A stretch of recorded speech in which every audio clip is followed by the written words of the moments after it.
Hey guys, welcome back. A sandwich is my go-to meal, an easy and versatile fix with whatever ingredients available at hand. And I have enjoyed many a sandwich, whether it is for breakfast, lunch, snack, or even dinner, with fries and without fries. I also believe that there is no such thing as a bad sandwich. Depending on the time at hand, I have enjoyed a quick peanut butter one to a more labor-intensive charcoal grilled one. This recipe is a mid-level sandwich, not a flash assembly, but relatively easy to fix and so quite out of the ordinary. Simple tricks with ingredients readily available at hand result in a sandwich scoring a 10 out of 10 on taste level. So let's get cooking. This is a very nice cheese sandwich with chicken. Although I'm using chicken, but you can use anything else. You can make it vegetable if you want, or you want to put some kind of a sliced meats or cold cuts. That works perfectly well. I am using a chicken tikka, which I have pre-made it. So I've sliced the chicken tikka into thin slices. I'm going to put that as a filling inside. The bread which I'm going to use is going to be brown bread. I prefer to use brown bread than to have white, but if you like to use white, then it's perfectly okay. You want to use a protein bread or a multigrain bread is fine. Now for this sandwich, you need to remove the crust. So just slice off the crust from the four sides.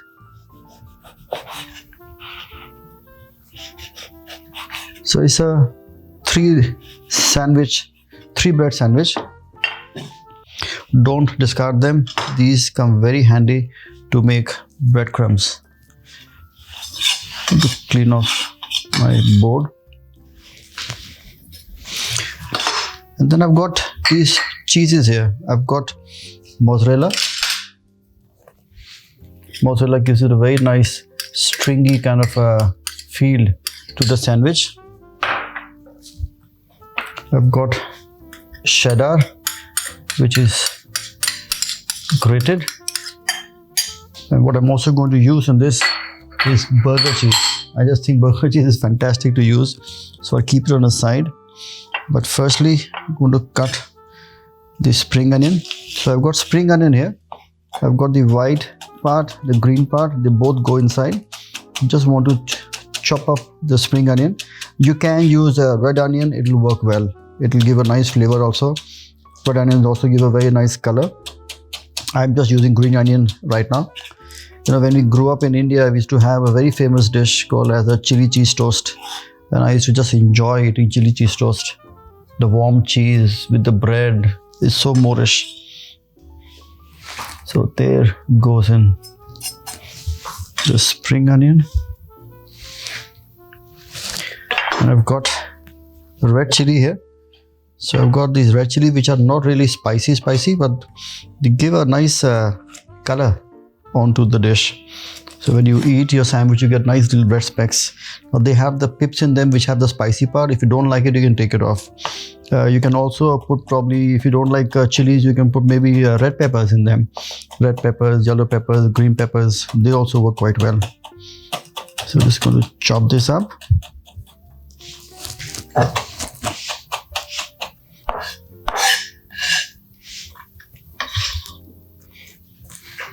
Into the cheese mix.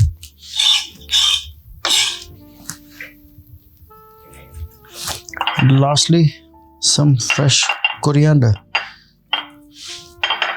The coriander really works well with cheese.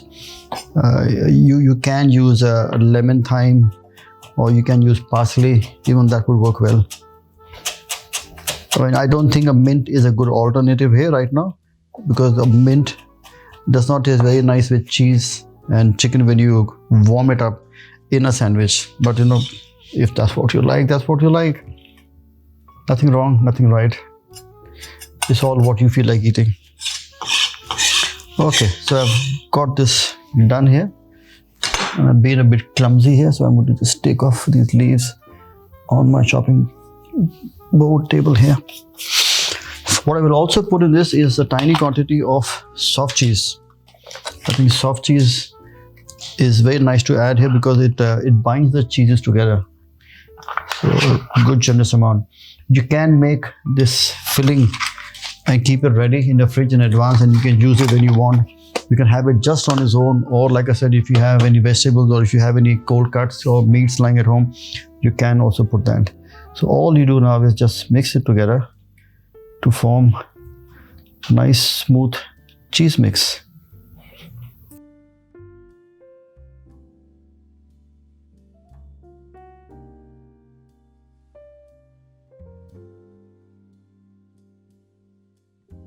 The cheese mix is ready. I'm going to add a tiny quantity of salt. There is already salt in the cheese, but you need a little more. And cracked pepper. Now again, pepper is again one of your own personal preferences. You want to add, you can, or you want to skip it all together, it's okay.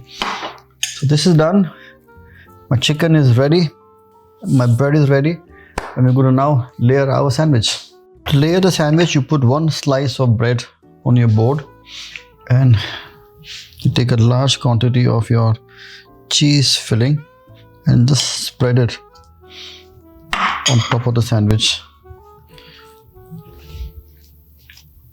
So literally just spread it across.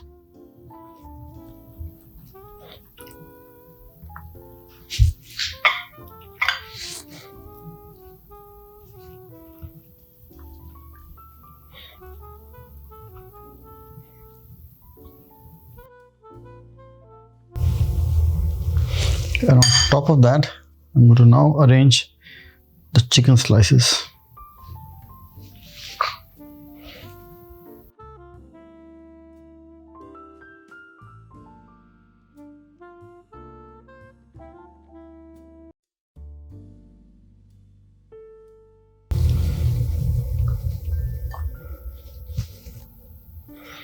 Just press it down.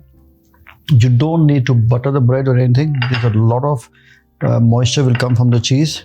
And then the second piece of bread, and gently press it down. Now for the second layer, some more cheese on top. With cheese you have to be very generous, and for me there's never enough cheese. I can always add more cheese in my food. It's just that I love cheese. So here, you put that on, spread it, and then chicken slice. Just in the center, just arrange them up.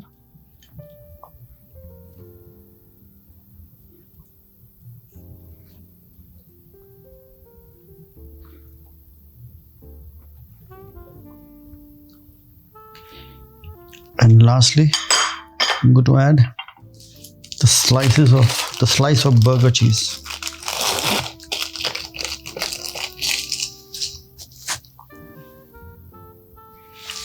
And the bread, and you press it down.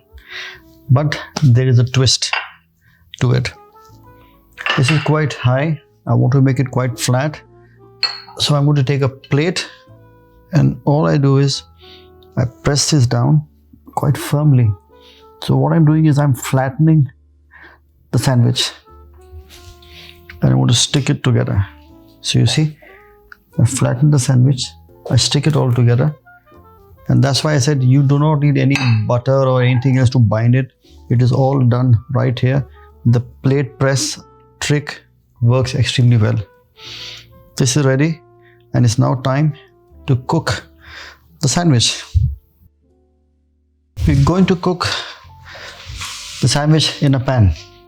Now this is the unusual part, because normally put them into a griller and it works well. I'm going to do a variation. I'm actually going to give it an egg wash, and I'm going to then cook it in the pan. So it's literally like a French toast. So you're going to dip the sandwich in the egg, and then it goes into a pan. So to start off with that, I'm going to put some oil into my non-stick pan. People tend to use a lot of butter in them, which is quite nice. It's very tasty, but it's also very heavy. And there's enough heaviness inside. Trust me, with all the cheese and the filling, it is literally 3 types of cheeses. And it's 3 types of bread. So it's a large thing. The egg I have beaten, and I'm going to add a little salt in that. And a little bit of pepper.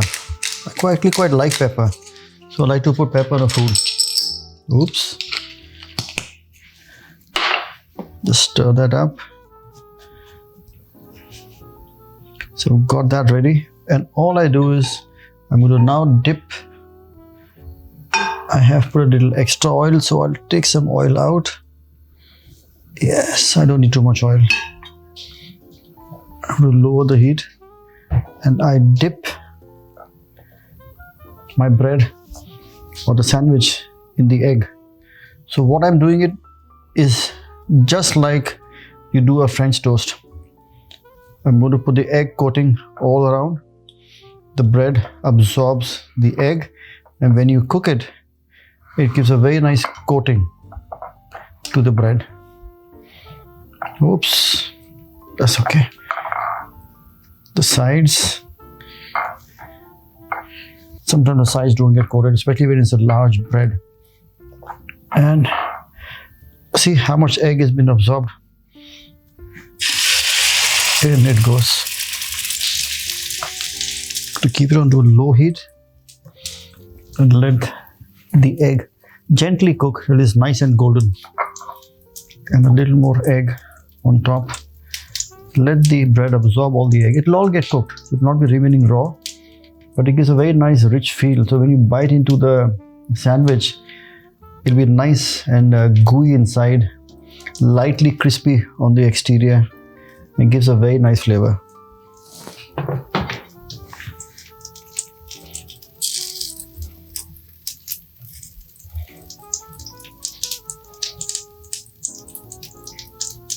Just be careful when you cook the sandwich onto the pan. You don't want to overcook the eggs.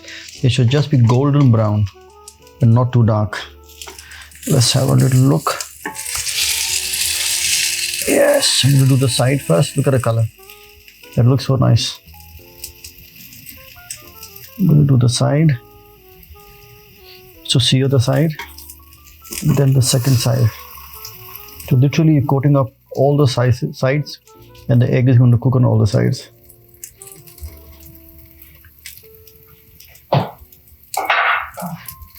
And then flip it down, and that is nice. Look at that. That is such a nice looking sandwich.